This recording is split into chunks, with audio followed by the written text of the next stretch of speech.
बिल्कुल सही है, जहाँ होने चाहिए। आप लोगों को खून पानी हो चुके हैं आपके अंदर। आपकी जो है आपको ये लगता है भगत सिंह पैदा हो, घर घर में पैदा हो, लेकिन मेरे घर में पैदा ना हो, पड़ोसी घर में पैदा हो। MIT कॉलेज में तुर्की अतिथि के आमंत्रण पर विवाद। हाल ही में महाराष्ट्र के एक प्रतिष्ठित शैक्षणिक संस्थान MIT कॉलेज में आयोजित एक सेमिनार में तुर्की की अतिथि अयनूर शाहीन को आमंत्रित किए जाने पर विवाद उत्पन्न हो गया। इस आयोजन के विरोध में कुछ हिंदू संगठनों ने कॉलेज परिसर में प्रदर्शन किया, काले झंडे लहराए और मुर्दाबाद के नारे लगाए।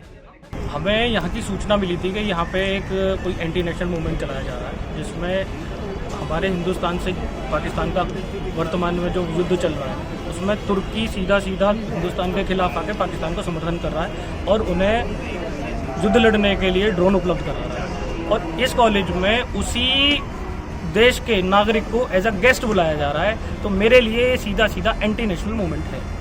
प्रदर्शनकारियों का आरोप था कि तुर्की, जो पाकिस्तान का सहयोगी देश माना जाता है, से अतिथि को बुलाकर देशद्रोहियों को मंच प्रदान किया जा रहा है। कॉलेज प्रशासन के अनुसार यह सेमिनार अंतर्राष्ट्रीय शैक्षणिक सहयोग और सांस्कृतिक आदान प्रदान को बढ़ावा देने के उद्देश्य से आयोजित किया गया था। अयनूर शाहीन एक प्रतिष्ठित शिक्षाविद हैं, जिनका कार्य क्षेत्र सामाजिक विज्ञान और अंतर्राष्ट्रीय संबंधों में है। उनका आमंत्रण अकादमिक उद्देश्यों के तहत किया गया था, न कि किसी राजनीतिक एजेंडे के तहत। प्रदर्शनकारी संगठनों का कहना है कि तुर्की सरकार की नीतियां भारत के हितों के विरुद्ध हैं और ऐसे देश से अतिथि को आमंत्रित करना अनुचित है।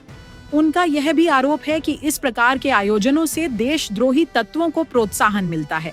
इसका सीधा हम विरोध करते हैं कि इस तरह की घटना अगर यहाँ हो रही है तो भविष्य में इस तरह की घटना ना हो। और जो आज कृत्य हुआ है, जो एक नैरेटिव सेट किया जा रहा है देश के लिए और देश की जनता के लिए, देश के युवाओं के लिए, इस विद्यालय में युवा पढ़ते हैं, क्या मैसेज वो लेके जाएंगे, किस तरह की मानसिकता उनके अंदर पैदा होगी, किस तरह की देशभक्ति उनके अंदर चलेगी, उन सबको खारिज करने के लिए, उनके दिमाग के चीज़ों को दूर करने के लिए हम यहाँ पे ये एक मूवमेंट चला रहे हैं कि जो कुछ भी हो रहा है इसको तत्काल प्रभाव से रोका जाए और भविष्य में इस तरह की चीज़ें ना हो। इसके लिए कॉलेज हमें एक अपॉलॉजी लेटर लिख के देगा और क्षमा याचना करेगा। शैक्षणिक स्वतंत्रता के विशेषज्ञों का मानना है कि अंतर्राष्ट्रीय सहयोग और विचारों का आदान प्रदान उच्च शिक्षा का अभिन्न हिस्सा है।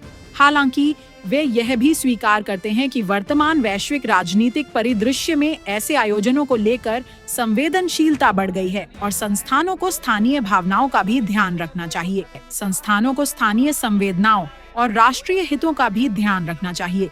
इस प्रकार के आयोजनों में पारदर्शिता और संवाद की आवश्यकता है, ताकि किसी भी प्रकार की गलतफहमी या विवाद से बचा जा सके। रिपोर्ट पंकज गुप्ता, मेरठ।